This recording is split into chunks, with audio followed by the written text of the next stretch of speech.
5 seconds to go.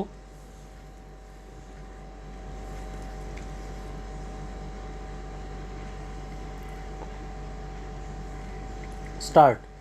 Madam Deputy Chairman, when the House rose for lunch, I was discussing the response of the public to the loan program of the government and was trying to point out that it was rather a serious tendency in the sense that the response of the public had been proved to be poorer during the second plan period than during the first plan period. I was trying to point out that looking to the fact that the national income was rising and the people were becoming more conscious of a developing economy and the need to mobilize the resources more and more, a contrary trend ought to have appeared, and that in view of that this trend was disturbing. This trend is to be contrasted with the trend of the public regarding the call from the corporate sector for the investment of their monies. Here we find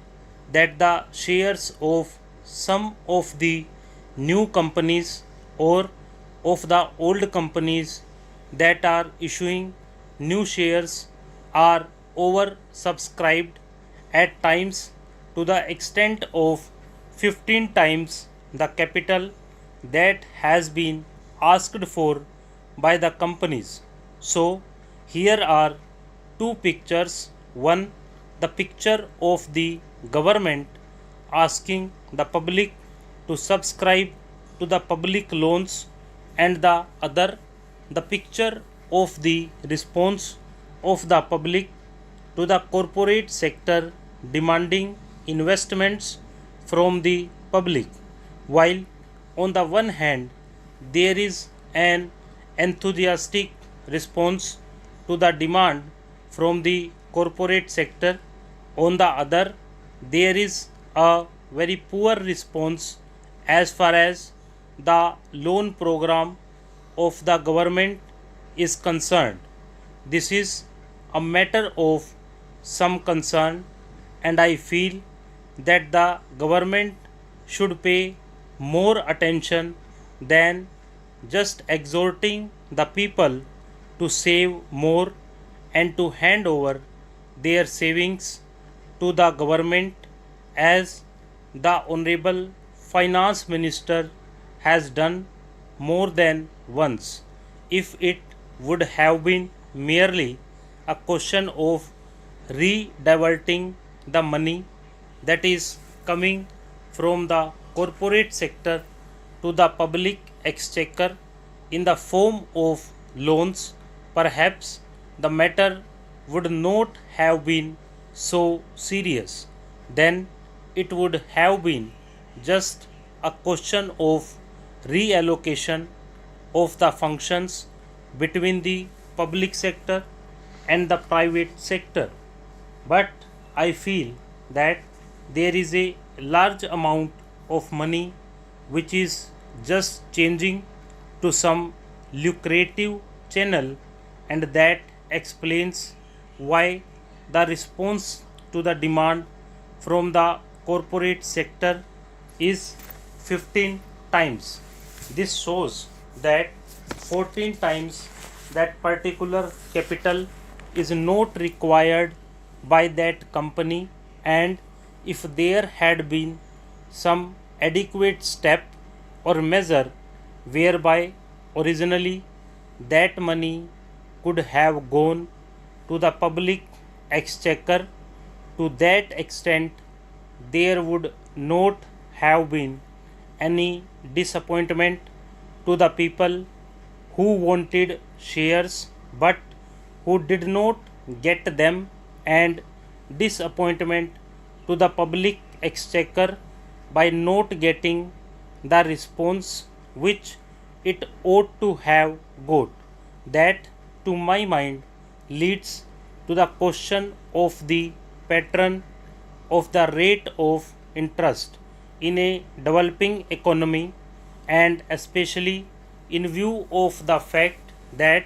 a large number of companies are being floated today which have got an element of growth in them,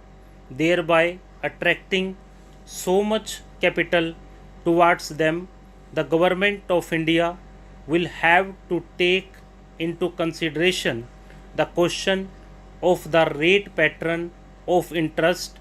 on their loans, and to see whether something could not be done whereby the public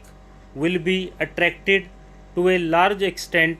towards their loan program than hitherto. It has appeared in the press that the question of supply and want is being reconsidered, and that offers are sought to be made more attractive. If, in the same strain, the entire question of the loan program is also considered, it may be possible that these loans also might be made more attractive, and thereby more capital, which is today just changing the channels of profitable employment, might be diverted to the public's exchequer in the form of public loans. Then there is the question of the state governments performing their part which has been assigned to them during the third plan period. In this connection, I would like to draw the attention of the Honorable House to a very important recommendation which has been made by the Third Finance Commission, namely the appointment of a high power commission to go into the entire question of the allocation of financial resources between the central government and the state governments. They have argued the whole case in nearly 1.5 pages in order to show why it has now become necessary that a high power commission should be appointed to go into this important question. According to the Third Finance Commission, the allocation of resources between the center and the states was made at a time when planned economic development was not visualized.